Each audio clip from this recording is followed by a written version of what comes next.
Hello everyone, welcome back to my channel से ज्ञान। और आज हम कवर करने वाले हैं क्लास 9th की इकोनॉमिक्स का 4th चैप्टर, जिसका नाम है फूड सिक्योरिटी इन इंडिया। ये इस चैप्टर का सेकंड पार्ट है। तो अगर आपने फर्स्ट पार्ट नहीं देखा है तो लिंक आपको डिस्क्रिप्शन में मिल जाएगा।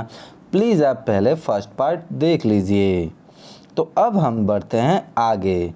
इससे पहले वाली वीडियो में हम ऑलरेडी पढ़ चुके हैं कि फूड सिक्योरिटी का मतलब क्या होता है, फूड सिक्योरिटी क्यों ज़रूरी है, फूड सिक्योरिटी को कौन कौन से फैक्टर्स अफेक्ट करते हैं, नेचुरल कैलामिटीज़ किस तरह से अफेक्ट करती है, और ऊपर से वुमेंस की क्या कंडीशन है, स्टारवेशन क्या होता है। ऐसी ढेर सारी चीज़ें हम ऑलरेडी पढ़ चुके हैं। हम ग्रीन रेवोल्यूशन के बारे में भी पढ़ चुके हैं। ठीक है, तो अब हम सीधे बढ़ते हैं आगे। अब आज का टॉपिक है बफर स्टॉक। बफर स्टॉक आखिर होता क्या है? देखिए, buffer stock is a stock of food grain, मतलब कि फूड ग्रेन्स का एक स्टॉक है। Namely wheat and rice. Mainly क्या है इसमें? गेहूं और चावल। ठीक है, produced by government through the Food Corporation of India. और ये कौन स्टॉक करके रखता है? एफसीआई। एफसीआई का full form Food Corporation of India. The FCI purchase wheat and rice from the farmers in state where there is surplus production. जहाँ कहीं भी किसानों को उनकी ज़रूरत से ज़्यादा प्रोडक्शन होता है तो एफसीआई क्या करती है? उनसे वो प्रोडक्ट खरीद लेती है। ठीक है, the farmers are paid a pre announced period for their crops. Government पहले ही बोल देती है कि इस बार हम वेट के लिए 30 रुपये किलो, और मान लो कि राइस के लिए हम 25 रुपये किलो आपको पे करेंगे। तो गवर्नमेंट अनाउंस की हुई प्राइस पे वो सारा का सारा सामान खरीद लेती है। और गवर्नमेंट जो अनाउंस करती है प्राइस, उसको हम मिनिमम सपोर्ट प्राइस कहते हैं। ठीक है, याद रखिएगा, एमएसपी इसी को कहा जाता है।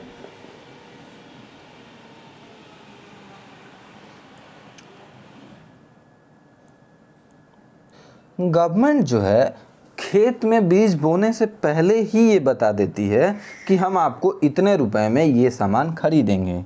ठीक है, और कुछ इंसेंटिव्स भी देती है फार्मर्स को, ताकि वो अपना प्रोडक्शन बढ़ा पाएँ। कहीं कहीं तो इस पे मतलब क्या कहते हैं, एलआईसी भी होती है एक तरह का, इसको सिक्योरिटी भी की जाती है। और पता है आपको ये बफर स्टॉक आखिर बनाया क्यों जाता है? आखिर सरकार इतना सारा स्टॉक क्यों रखती है? ये इसलिए करती है क्योंकि समय खराब आने पर, मान लो कभी अनाज की कमी हो जाए, तो सरकार ये अनाज डिस्ट्रीब्यूट कर पाए। ठीक है, मेनली वहाँ जहाँ के लोग गरीब हैं, जो स्टेट गरीब है, जिसके पास खाने की प्रॉब्लम है, उस स्टेट को क्या किया जाता है? ये फूड ग्रेन डिस्ट्रीब्यूट किया जाता है। और वो फूड भले ही गवर्नमेंट महंगे प्राइस पर ख़रीदे, बट उसको लोअर प्राइस पे भी सेल कर देती है। और इस प्राइस को क्या कहा जाता है? Issue price. ठीक है, आपने कुछ ऐसे देखे होंगे, जैसे राशन कार्ड जो होता है, राशन कार्ड पर 2 रुपये किलो या फिर 5 रुपये किलो के हिसाब से सामान मिलता है। तो क्या आपको लगता है कि सरकार किसी किसान से 5 रुपये किलो गेहूं या धान खरीदती होगी? इम्पॉसिबल, कोई किसान नहीं बेचेगा। बट फिर भी गवर्नमेंट देती है। गवर्नमेंट ऐसे लोगों की हेल्प करती है जो खाना सही नहीं खरीद पा रहे हैं, उनके लिए एक मतलब एक डॉक्यूमेंट बना दिया जाता है कि ये आपके लिए गवर्नमेंट की तरफ से प्रोवाइड किया जाएगा। ठीक है, तो अब हम एक बार पीडीएस के बारे में पढ़ लेते हैं, जो कि है public distribution system. The food procured by FCI is distributed through government regulated ration shops. सरकारी राशन दुकानें होती हैं कुछ। ठीक है, और उसके लिए एक, जैसे आधार कार्ड वोटर कार्ड होता है, वैसे ये कार्ड बना दिया जाता है और उस पर बता दिया जाता है कि आपको ये सामान मिलेगा।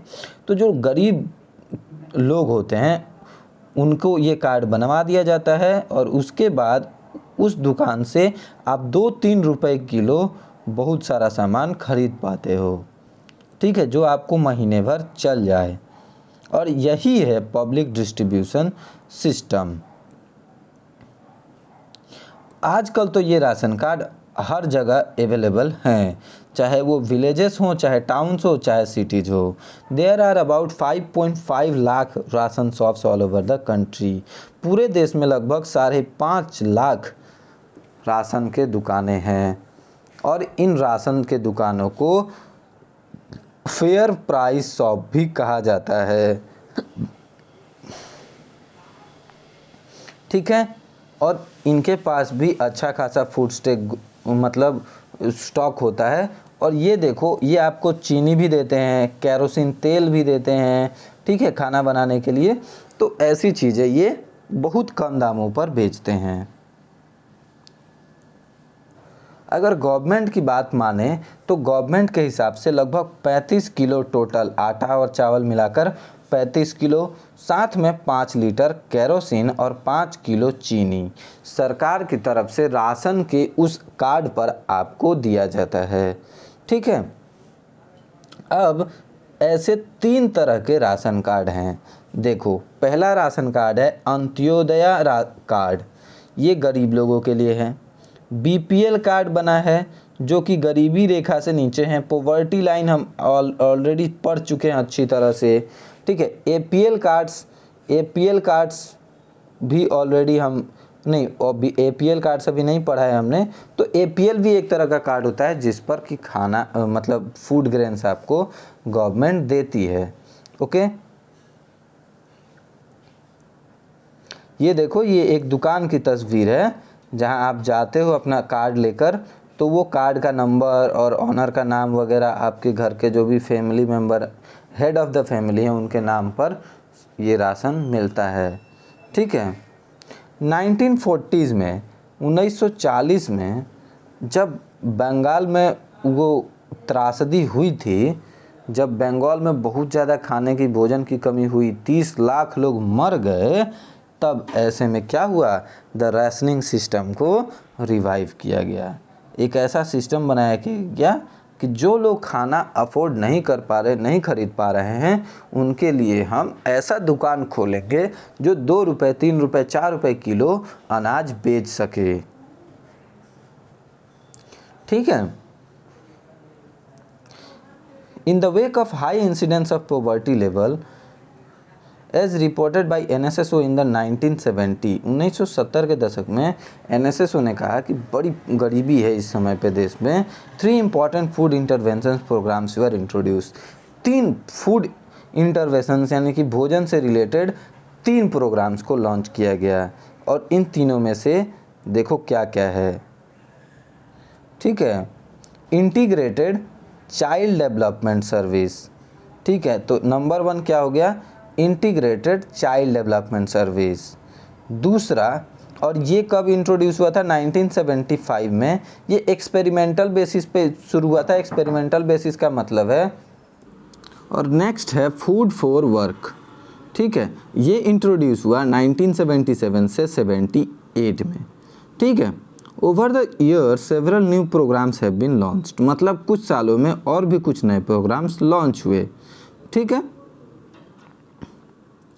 और at present there are several poverty alleviation programmes, मतलब गरीबी को हटाने के लिए आज भी कुछ सेवरल प्रोग्राम्स चल रहे हैं। ठीक है, जैसे कि देखो, एक तो मिड डे मील है, मिड डे मील बच्चों को स्कूल में दिया जाता है ना, ये भी है। तो आगे देखें, hint, rural wage employment programme. देखो, rural wage employment programme, employment guarantee scheme, कल हमने मनरेगा के बारे में पढ़ा था। संपूर्ण ग्रामीण रोजगार योजना, संपूर्ण Grameen Rozgar Yojana, mid day meal, integrated child development services. तो ये सारे ऑलरेडी हम, लेकिन अगर हम बात करें तो सबसे बढ़िया स्टेप जो देखा गया, most important step taken by government is public distribution system. याद रखिएगा, पब्लिक डिस्ट्रीब्यूशन सिस्टम का जब भी नाम आए तो आपको ये बात याद रखनी है कि ये राशन कार्ड असाइन किए गए। ठीक है, राशन कार्ड असाइन किए गए गरीब लोगों को, जिसमें 2 रुपये किलो या 3 रुपये किलो वाला सिस्टम था। तो ये बात आपको हमेशा याद रखनी होगी कि पीडीएस में एग्जैक्टली हुआ क्या था। It coverage of PGS was universal with no discrimination between the poor and non poor. Over the years the policy related to PDS was revise to make the it more efficient and targeted. In 1992 में revamped public distribution system was introduced in, मतलब फिर से नया public distribution system country में लागू हुआ। The target was to provide the benefit of public PDS to remote and backward, ऐसे पिछड़े हुए जगहों पर इसका फ़ायदा मिले, ये प्लान था। 1977 में जून से लेकर ये फिर से अटेम्प्ट किया गया, रिन्यू किया गया, ठीक है। It was for the first time that differential price policy was adopted for poor and non poor.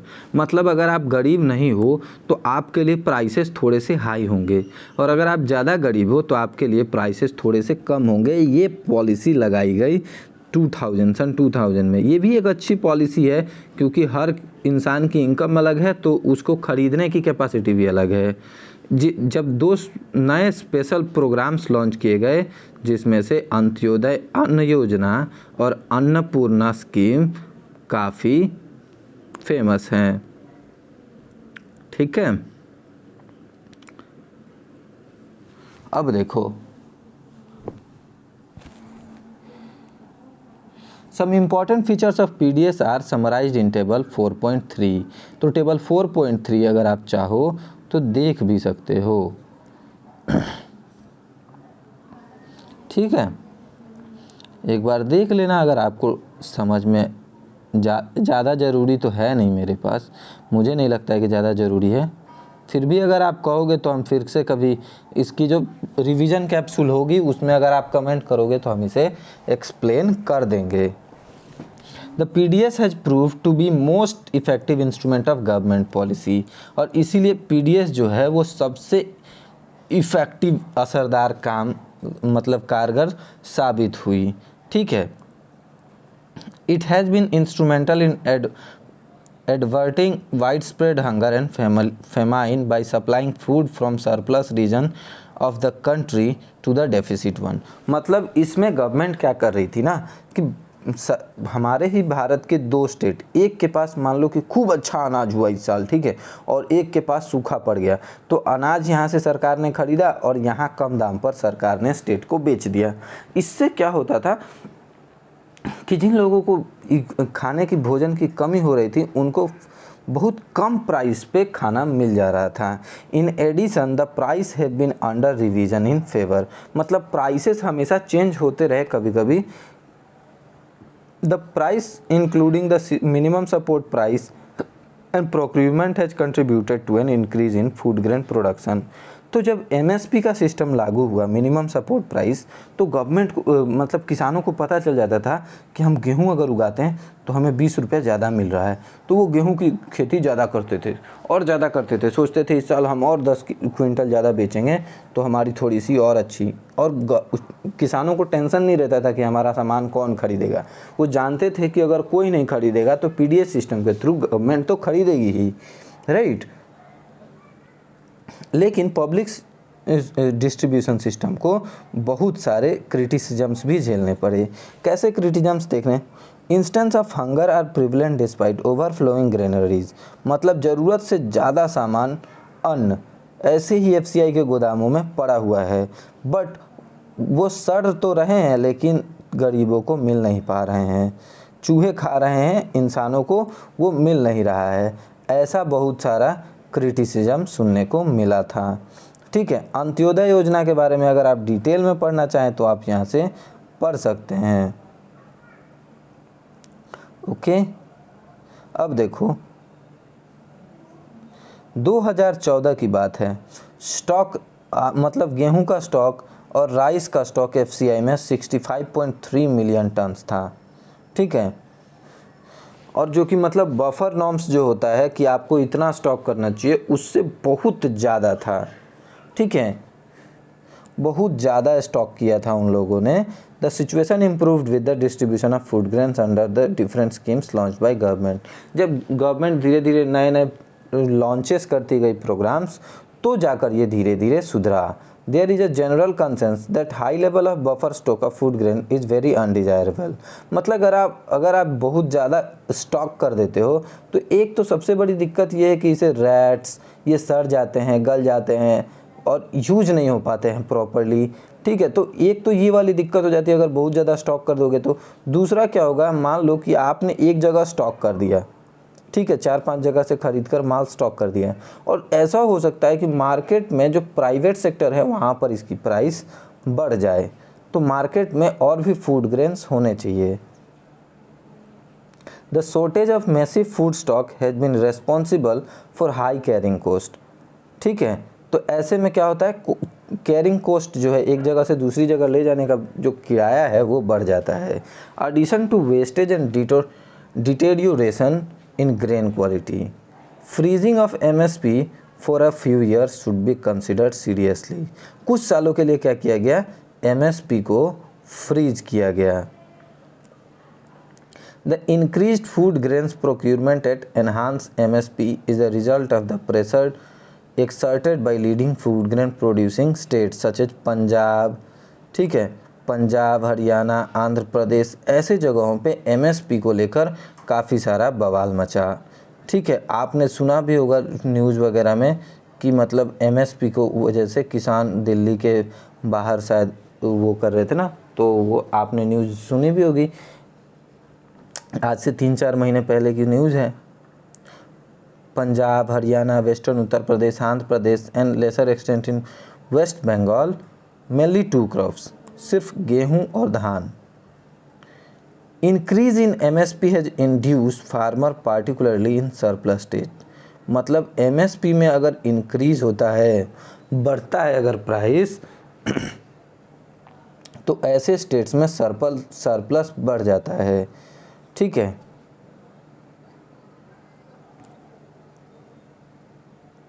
which is staple food for the poor. To production of rice and wheat, the intensive utilization of water in the cultivation of rice has also led to environmental degradation and fall in the water level। मतलब government ने कहा कि हम आपको गेहूं उगाने पर या धान उगाने पर ज़्यादा पैसा देंगे। ऐसे में हुआ क्या कि लोगों ने इन्हीं दो चीज़ों की खेती शुरू कर दी, बाकी की चीज़ों की खेती घट गई। और इससे क्या होता है ना कि एक चीज़, मान लो कि आप धान उगा रहे हो, तो धान के लिए बहुत ज़्यादा पानी यूज होता है। किसान लालच में आ गए कि अगर हम धान उगाएंगे तो हमें बहुत पैसा मिलेगा, तो उन्होंने बहुत ज़्यादा पानी यूज किया, जिससे कि नेचुरल एनवायरमेंटल डिग्रेडेशन हो गया, नीचे ग्राउंड वाटर प्रॉब्लम हो गया, ग्राउंड वाटर कम हो गया। ठीक है, तो ये सारे प्रॉब्लम्स आने लगे। एक बार हम मिनिमम सपोर्ट सिस्टम को पढ़ लेते हैं। देखो, rising minimum support price has raise the maintenance cost of procuring food grain by government. Rising transportation and shortage cost of FCI are other contributing factor of this increase. तो इसमें तो कुछ खास है नहीं समझाने लायक। ठीक है, अब हम देख लेते हैं, लास्ट एक पेज बचा है, इसको भी देख लेते हैं आराम से। As per the NSSO report number 558 in rural India, the person per month has declined from 6.38 kg in 2004 to 5.98 kg in 2011-12. Urban India, the person has per month consumption of rice too has declined। मतलब चावल और गेहूं के prices अगर बढ़ जाएं तो लोगों का कंजम्पशन कम हो जाता है। ठीक है, ये देखो,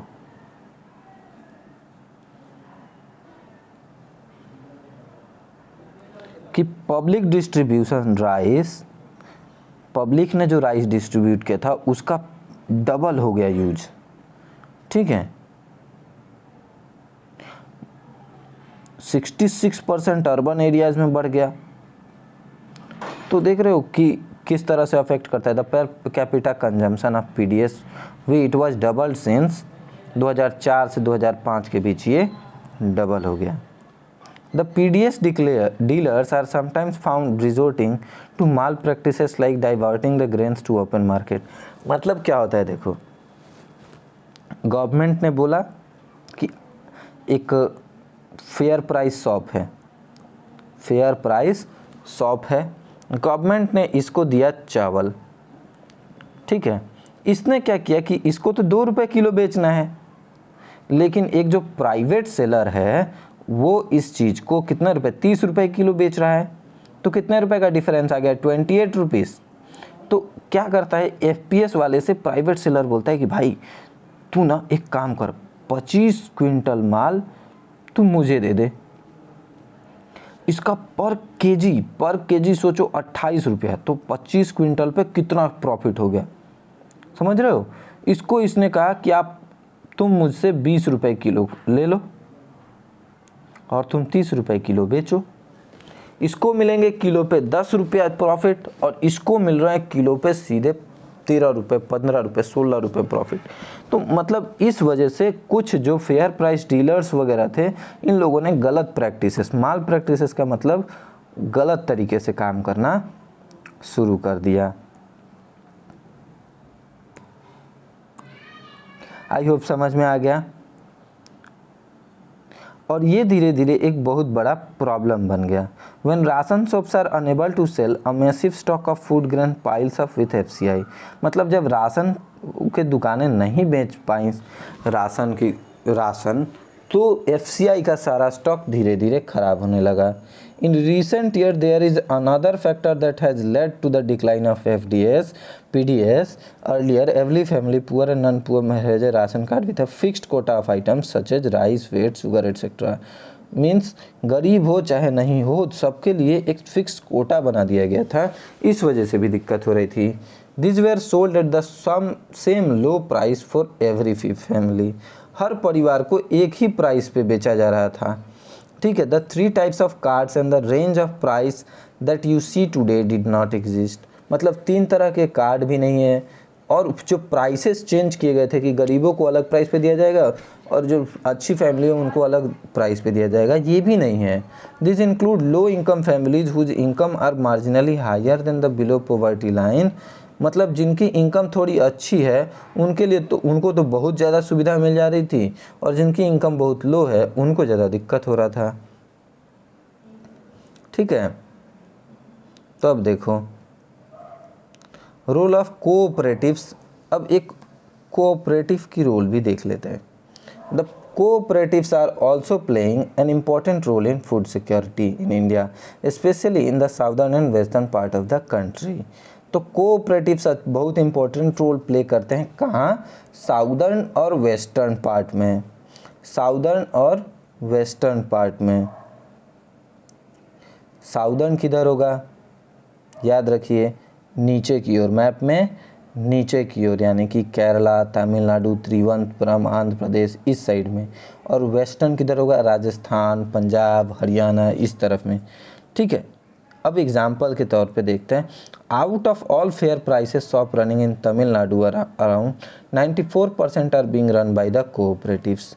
मतलब 94% जो प्राइसेस हैं, जो शॉप्स हैं, ऑल फेयर प्राइस शॉप्स जो तमिलनाडु में हैं, वो 90% कोऑपरेटिव्स के थ्रू चलाई जाती हैं। In Delhi, Mother Dairies make strides in provision of milk and vegetables to the consumers are at control rate. मतलब मदर डेयरी नाम का एक कोऑपरेटिव है जो कि फल और फ्रूट और मिल्क, ये 3 चीज़ें वो फेयर प्राइस पे सबको कंट्रोल्ड रेट पे बेचता है। देखो जो डिसाइड करता है। Amul is another success story of cooperatives in milk. Amul जिसको कहते हो ना, आनंद मिल्क यूनियन लिमिटेड, ये भी एक बहुत अच्छी सक्सेस स्टोरी है। आनंद मिल्क यूनियन की भी इस्टेब्लिशमेंट में बहुत हेल्प की थी लाल बहादुर शास्त्री जी ने, ये भी याद रखिएगा। ये गुजरात की कंपनी है, याद रखिएगा। It has brought about the white revolution, और यही है जिसने देश में श्वेत क्रांति लेकर आया था। वाइट रेवोल्यूशन मिल्क से रिलेटेड था, ये भी याद रखिएगा। In the country there are few examples of many more cooperatives running in the different states of the country ensuring food security. ऐसे ढेर सारे लोग मिलकर, मतलब ढेर सारे लोग मिलकर एक सिस्टम स्टार्ट करते हैं जिसे कोऑपरेटिव्स कहा जाता है। ठीक है, मतलब क्या हुआ कि सब लोग इनको ला कर दे देते हैं, ये कहते हैं कि हम खरीद लेंगे आपसे। ठीक है, अमूल क्या कहता है, गांव में जाता है और सबको एक अच्छे प्राइस पर सबको, सबसे किसानों से सामान खरीद लेता है और टाउन में ले जाकर 2, 4, 5 रुपया प्रॉफिट लेकर बेच देता है। तो ये भी एक अच्छा काम है, बिल्कुल मतलब पीडीएस का ही प्राइवेटाइज्ड वर्जन है। ठीक है, महाराष्ट्र में अकेडमी ऑफ डेवलपमेंट साइंस ने देखो क्या किया है, a network of NGO start किया to gain bank in different region. ADS यानी कि अकेडमी ऑफ डेवलपमेंट साइंस, ये एक ट्रेनिंग और ऑर्गेनाइज करने लगी, ट्रेनिंग देने लगी, जिससे कैपेसिटी बिल्डिंग हो सके क्या, फूड सिक्योरिटी को। ठीक है, और इस तरह से ग्रेन बैंक्स खुले, अनाजों के लिए बैंक्स। ठीक है, और ये धीरे धीरे महाराष्ट्र के कई हिस्सों में फैल रहा है। ADS effort to set up grain banks खोलने में इन्होंने काफ़ी एफर्ट डाले। To facilitate replication through other NGOs, और दूसरे एनजीओज को भी कहा कि आप भी ग्रेन बैंक्स खोलो। ठीक है, जिससे गवर्नमेंट की पॉलिसीज जो है वो भी इन्फ्लुएंस होने लगी, प्रभावित होने लगी, और दस पेइंग रिच डिविडेंड्स, और अच्छे पैसे भी मिलने लगे। ठीक है, अब इसमें क्या हो सकता है, देखो एक तो ऐसा है कि किसान खुद अपना अनाज इनके बैंक में रख दे, कहे कि हम 50 क्विंटल रख देते हैं, हमारा इतना बचा हुआ है, हमको अभी बेचना नहीं है, आप रख दो। कभी अगर प्राइसेस बढ़े तो एक एज ए फार्मर उसे भी हेल्प हो सकती है, राइट। तो अगर आपको अच्छी लगी ये वीडियो तो प्लीज़ आप वीडियो को लाइक करिए, शेयर करिए, ठीक है, और सब्सक्राइब करिए। आई होप कि आपसे ये सारे क्वेश्चंस बड़ी ही इजीली कंप्लीट हो जाएंगे, और अगर कोई क्वेश्चन लिखने में आपको प्रॉब्लम होती है तो प्लीज़ मुझे कमेंट कर दीजिएगा, I will definitely solve that question. Okay, so मिलते हैं आपसे अगली वीडियो में, तब तक के लिए keep studying, keep growing, have a great day.